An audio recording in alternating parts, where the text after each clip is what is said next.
Like minotaurs in a labyrinth, massive earth movers haul precious ore from the heart of the mountain. It ends up here, powdered and enriched, ready to be smelted into silver, lead and zinc.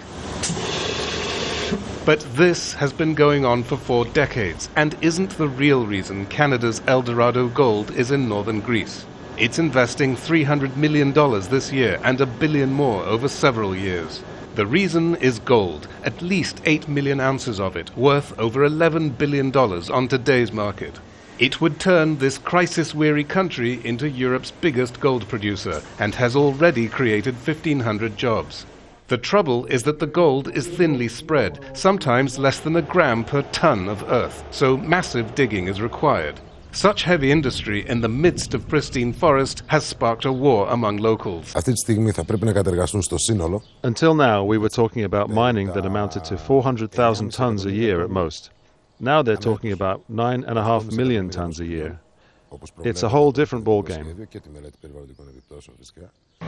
These fears have broken into open conflict. Last February, dozens of people torched El Dorado offices and vehicles, causing $1 million worth of damage. And they've been back since to threaten workers, so police are now a fixture here.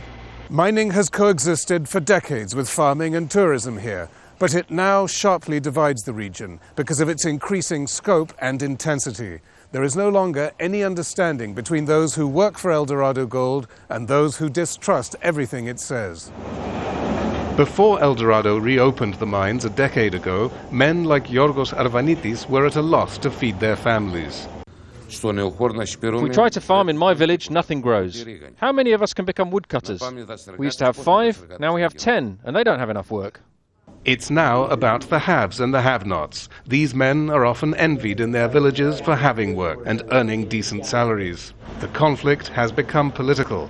The government openly supports the investment, but opposition parties are covertly undermining it. In the midst of the economic crisis, El Dorado could open a Greek fault rather than cement it. Psaropoulos, Al Jazeera, in the Chalkidiki Peninsula of northern Greece.